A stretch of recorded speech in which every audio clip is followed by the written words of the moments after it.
braziers of the great hall of Felzheim burned lower these days, fed less by need and more by tradition. At the hall's centre, High Thane Bjornar sat upon his basalt throne, a dark slab backed by a relief of Bangut the Maker, whose mighty hammer once helped forge the world. It had been weeks since he had dispatched young Thane Ruriksson to the far reaches of Tholgrund, and still the echoes of that decision haunted the mountain's marrow. No word had returned, and the silences between tremors seemed to get shorter with each passing day. He knew Felzheim would endure, as dwarves did, but things had begun to gnaw.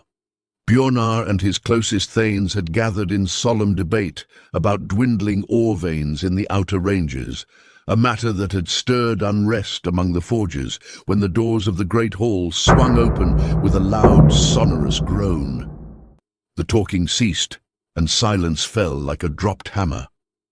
3 figures crossed the threshold into the great hall. The first was Grunda, Seastam Vorn of Braken Scar, a name scarcely spoken in Felzheim save as a footnote in dusted ledgers. Beside him walked a sentinel carved of steel, Coril Wavebreaker, silent, alert, a warrior in every meaning of the word. The third was a youth, scarcely 30 cycles old. Although bare of beard, he was square-shouldered, bearing ink-stained hands. At once several thanes rose. Their motion was instinctive, a protective barrier rising between the High Thane and these sea-born visitors. Their arrival, however, had not been unheralded. Word had come from the eastern watchposts of smoke signals from the windward peaks. The dwarves of Braken Scar were on the march, inland and uphill. They had traversed wind-scoured valleys and rain-hammered plateaus for weeks without rest. Such a journey was no small thing, not for coastal dwarves whose lives clung to tide and shoreline. For them to come inland was not routine. And now they stood in the great northern hall, at the foot of the mountain crown, not as traders but as messengers. Bjornar rose only slightly, just enough to honor the old rites. Grunder Tidecarver, mighty in salt and storm, what fate drives you from the sea to our stone-bound peaks? Grunder bowed, the salt in his beard scattering to the floor. A black one, High Thane. There is trouble in the east. Grunder began, speaking of boats vanishing. Hulls return twisted as if crushed by a giant's hand, and nets drag up nothing but bone and black water. The tides run in reverse, and the moon does not hold them as it once did. The fish surface bloated. Scales blister before they breach the air. Laughter bubbled in a few corners of the chamber, hidden beneath tankards. Grunder did not find amusement. And no more than 3 weeks passed, a ship bearing an elven prince came to dock, sleek as a dagger, near silent. It made no sound but the creak of the ropes. It just slid into harbor like it belonged. At that, the hall shifted. The southern elves did not dock in dwarven ports, not unless compelled by something greater than pride. Even trade was done atop the tide, at arm's length and with thin smiles. Grunder nodded to the young dwarf beside him. This is Bram, my apprentice. He has learned their tongue from sea traders and tide charts. The prince left this. He tapped the dwarf's shoulder. Said it was to be read aloud before all the mountain masters of Durazan. Young Bram produced a scroll. The parchment was strange to dwarven eyes. It was made of fine vellum, the broken seal in silver wax bearing a crest. He held it aloft so all could see, then unrolled it with steady fingers. The hall drew still. Bjornar leaned forward on the arms of his throne, eyes narrowing beneath his heavy brow. He said nothing, but the message was clear. Bram read, To the honored sons of stone and forge, the sea keeps memory. Her pulse echoes deep, even beneath your mountains. The winds carry sorrow, and the waves are filled with rage. The sea no longer answers to its stewards. Your fires beneath the crust stir wrath in the deep. And we, who are sworn to its guardianship, bid you take counsel. We ask, not out of pride but peril. Halt all deep delving throughout your land. The sea should bear no weight but her own. Should you persist, we will be forced to act. Heed this final warning. If you continue, I fear we will not suffer the tides alone. Prince Kaelith of Isvalir. The hall grew still. Then came the mutters, snorts behind beards, a chuckle stifled halfway, the clink of tankards being set down, louder than they should have been. "Elven prattle!" grunted one Thane. "Their tongue gilds truth like rust upon gold." Another sneered without looking up. They have forgotten their place. We were shaping halls while their kind still feared the deep end of a pond. Bjornar said nothing. Deep in thought, he then turned his gaze to Brahm. "Read that last part again, young scribe." The lad did as told, his voice steady and clear despite the tension in the air. Bjornar took a long breath, letting the threat linger like smoke, unnatural in this hall of stone. Then, before the gathered thanes, smith-lords and watch-captains, Bjornar rose to his full height. The room, for a moment, seemed to lean toward him. "No elf will ever dictate where a dwarf will dig," he said, each word harsh and carved. "and no sea will ever claim mastery over stone." There were nods, a few steins raised. Dwarves found comfort in defiance. Bjornar stayed brooding as he turned back to Grunder. "You and yours will be given quarter in the upper ring before your continued journey. Warm hearth and full food stone."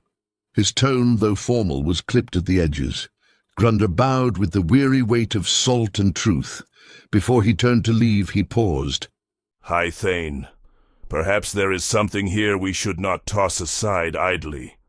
The sea does not hate lightly, but when it does, it never forgets who struck first.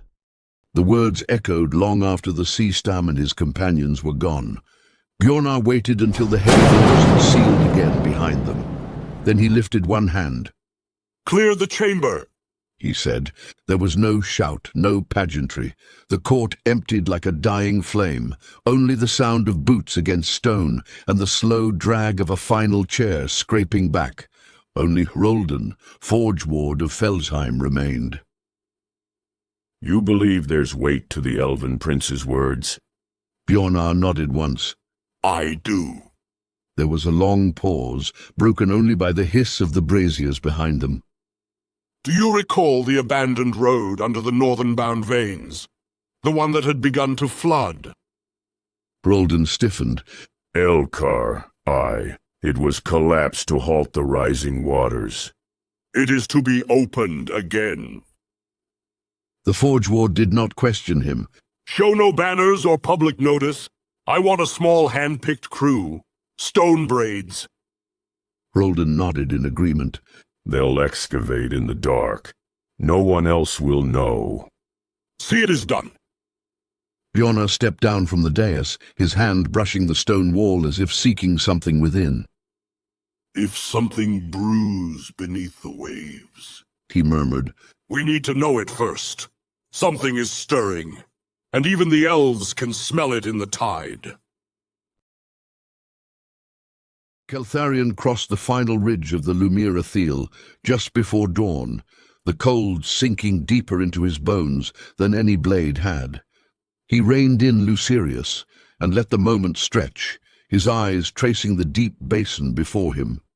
Below, the land stretched downward vast and shrouded, thick with mist and the scent of dying leaves. The valley swallowed Kaeltharion as he began his descent. He slumped forward in the saddle, clinging fast to consciousness, no longer riding with the bearing of a soldier. At the edge of a frost-hardened field, his body gave out. Lucerius whinnied and stopped short beside a fence laced in ice. Kaeltharion slipped from the saddle, crumpling into a bed of rotting apples and twisted roots. He remembered little of what followed. A female's voice, the scrape of metal in water. He awoke to light, but not the celestial kind he had once known. Just the flicker of hearth flame and the scent of herbs crushed into wine. A pale-browed soul kept vigil at his side. Serith, she was called. A widow by title, a farmer by trade. She bore no legend, no lineage, but rather the quiet dignity of one the world would forget once gone.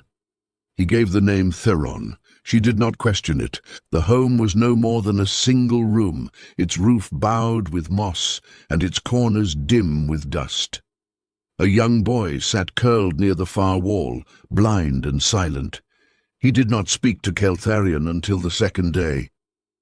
"Mother says your wounds go deep," he said, sitting cross-legged near the hearth. His voice was soft, not timid. "but I think they go deeper than she sees." His name was Miro. He was pale-eyed and quiet. He moved through the land like wind passing through silk, as though the threads of fate pulled gently at his limbs, and he never resisted. When he spoke, his words felt placed, not spoken, but more delivered. Kaeltharion said nothing in return. He only watched as the child walked away. That night, he cut his hair by firelight. Thick, golden strands fell to the floor, like threads of some ancient tapestry unraveling. He carried them into the far portion of the field and burned them. He did not weep, nor did he pray. The past was a wound best sealed by fire. The days passed, and Kaeltharion took to helping Serith with daily tasks, splitting wood, gathering river stones, and mending fences warped by rain and sunlight. He worked slowly, awkwardly, not like one who dealt with the pain of an injury, but one learning to move without armor. The villagers of Brithlow were cautious. They knew Serith had taken in a stranger, and in a land beholden to the Citadel's writ, that alone was a risk. They never asked his name. Some looked at him too long, some looked away too quickly. One night, while Kaeltharion sat sharpening a rusted scythe near the orchard's edge, Miro approached again. "You've stood in the shadow of the Kael'orin," the boy said, sitting on the overturned bucket beside him. Kaeltharion stilled. "What makes you so certain?" "I see things sometimes. Miro said. Not with my eyes, but they come to me in the dark, in dreams, or when I listen to the sky for too long." Kaeltharion narrowed his gaze. "And what did you see?" Miro paused, then whispered, "You, but not like this. You were made of light, with wings stretched across the sky, and your radiance had cracked the mighty citadel. But then, you burned." He gave no answer. His fingers returned to the blade, but the edge no longer held his focus. Miro did not speak again for the rest of the night. On the 12th day, the wind changed. Smoke carried strange scents from the west. In the narrow stable, Lucerius shifted uneasily, his breath fogging in shallow bursts. And Kaeltharion felt it, the ache that lived behind the ribs, where instinct whispered what pride refused to hear. Something was approaching. That night, beneath a moon half-veiled by mist, Miro sat in the dirt near the remains of a dying fire. His fingers moved with patient rhythm, tracing quiet lines into the earth at his feet. When Kaeltharion returned from splitting wood, the boy had already finished the shape. Etched into the soil, faint and precise, was a symbol he had not seen since his time under oath, the sigil of the Dawn Mother, of Oristel. But it was split down the center. "The light is not what it was," he said quietly. "and the world no longer remembers how to carry it." That night, Kaeltharion dreamed. He stood alone atop the collapsed remains of the golden beacon. The sky above him hung like fractured glass. It was then he heard a voice. "Not all stars are placed. Some burn their way into the sky." And just like that he woke, cold, his breath visible from the early morning chill, the sound of those words still smouldering behind his eyes. When he stepped outside, the hills were no longer empty. 2 riders stood at the tree line, no flags, no banners, but Kaeltharion recognized the posture, the cut of the cloaks, the silence in their watchfulness. The second sigil had found his trail. Miro stood in the doorway, barefoot, pale against the morning's glow. If you run, your name will echo where theirs cannot. The boy said softly. But if you stay, it'll be buried long before it arrives. There are lakes that sleep beneath the hills, forgotten by map and memory alike, places where wind curls low and the trees no longer speak, where time settles, heavy as dust, and the water dreams of things the stars have long turned their faces from. It was such a place the two Fae came to, drawn by the stillness, not knowing what waited. The path southward from Carnatan had been quiet for days. No more monoliths, no more warnings passed over firelight, only open grass, soft ridges, and a sky bruised vibrant with the weight of evening. Brennath walked like a shadow stitched to the earth, his gaze fixed on the land unspooling before him. For once, Fenwyn stayed at his side, though her attention wandered, her eyes flitting toward every bend and bloom with the same quiet amusement she always carried. It was she who saw the shimmer first, a glint in the distance across the lowlands to their left. She paused, narrowing her eyes. I think I can see water, just there. Brennath followed her gaze. A lake lay nestled in a hollow of stone and soft grass, rimmed with reeds that did not bend to the breeze. The surface lay so smooth it reflected the sky perfectly, as though the stars had come early solely to rest upon it. He glanced at the setting sun, low and red behind them. We should keep moving. There's light left. Fenwyn didn't move. Her eyes were fixed on the lake. Let's stop, she said, softer now. just for a while. Brennath hesitated, then nodded. They made their way up a low ridge that overlooked the water. The slope was gentle, the ground dry. It was as good a place as any. They sat without speaking for a time, the lake below catching the last gold of the day. Somewhere to the north a wind turned, but not here. Here the air was still. It was then Fenwyn began to hum, soft as breath, rhythmic and half-spoken. She closed her eyes and let the melody bloom, and then words followed, shaped in the old tongue of the Fae. Liraeth velternin, thalara dor halai, navar oreni, kaelir dorveth varna, en selenir oreni, vireth sael doran, avarin thalos nair. Brennath turned his head slightly, watching her. What are you doing? She smiled without opening her eyes. Singing to the water. His gaze returned to the still lake. Why? My mother, Fenwyn began. she taught me, when you find a lake that still listens, sing to it. And if there's magic left in the world, it might answer. Brennath didn't scoff, but neither did he respond. It was then the water began to stir, not from breeze, not from bird or fish. The lake, still and unbroken until now, rippled, slow and heavy, as if something beneath began to emerge from its depths. A shape hovered just under the surface. It did not rise quickly. It unfolded, piece by piece, until its form became clear. Brennath stared as he stood, his breath caught, not from fear, but from the weight of the moment. The first creature breached the surface, elegant and strange. Equine in shape, its mane drifted behind it like ink in the current. Then another surface, and another. The kelpies circled near the heart of the lake, never drawing near, never breaking the spell of distance. They only watched, half in this world, half beyond. Time did not stop, yet it slowed, as though the turning of the world itself had paused to bear witness. And at last they slipped away as slowly as they had come, dissolving beneath the lake's skin without a ripple, leaving no sign they had ever been. She used to sing like that. Fenwyn said after a moment. To lakes, to streams, even to puddles. She smiled faintly. She said the world was full of small magics. You just had to look around. Brennath didn't speak. He sat back down beside her. I had a friend once, Fenwyn continued. when I was little. Nairith was her name. We used to pretend we could speak to the river spirits. We'd build little boats from leaves and sing to the stream currents. She plucked at a blade of grass. One day, she ran off into the trees. I thought it was another game. I followed her for hours, but I lost the trail. Our glade searched endlessly for days, but in the end, we never found her.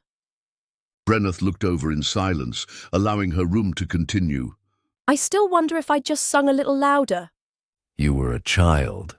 Brennath said. She gave him a sideways glance. So were you once. I don't remember mine. My family. Just being alone. He stared into the water as if it might hold a memory he had forgotten. I'm not sure I believe there's much magic left in the world anymore. Fenwyn tilted her head. Because things are changing, She asked gently. They're not just changing. They're weakening. He said. The roots rot. The trees grow darker. The land is crying out and no one can answer. It's fragile, Fenwyn. And fragile things don't heal themselves. They fall apart unless someone holds them together. She was quiet for a moment, then leaned back on her hands, her eyes turned to the stars. Maybe. But I don't think the land needs holding. Not like that. He turned toward her, not coldly but searching. She continued. You look at the world like it's a wounded thing, something helpless. But I've seen trees grow from stone, Brennath. I've seen rivers cut through mountains. The world isn't weak, it's patient. It may break, yes, but it doesn't ask to be saved. It waits. Then it begins again. And if it doesn't? He asked. It will. She said assuringly. But even if it doesn't, I won't be the one who stops believing it can. She smiled, not with triumph but with kindness. Don't worry. You don't have to believe in the magic. I can do the singing for both of us. He looked at her, not with his usual guarded stare, but with something gentler, more open. And though he said nothing, something in his silence had changed. She turned to him, the faintest smile on her lips. Even the darkest paths carry a light within them, She said softly. and you can only find it by walking. Brennath didn't reply. She stood, turning on her heels towards a long, stretched green veil, its far edges fading into the shadow of distant trees. I feel the withering reaches far into the south. Maybe the answers we seek are north. Brennath watched her for a moment, then rose, quiet and willing to follow. Not out of duty, not out of habit. He followed her because he wanted to.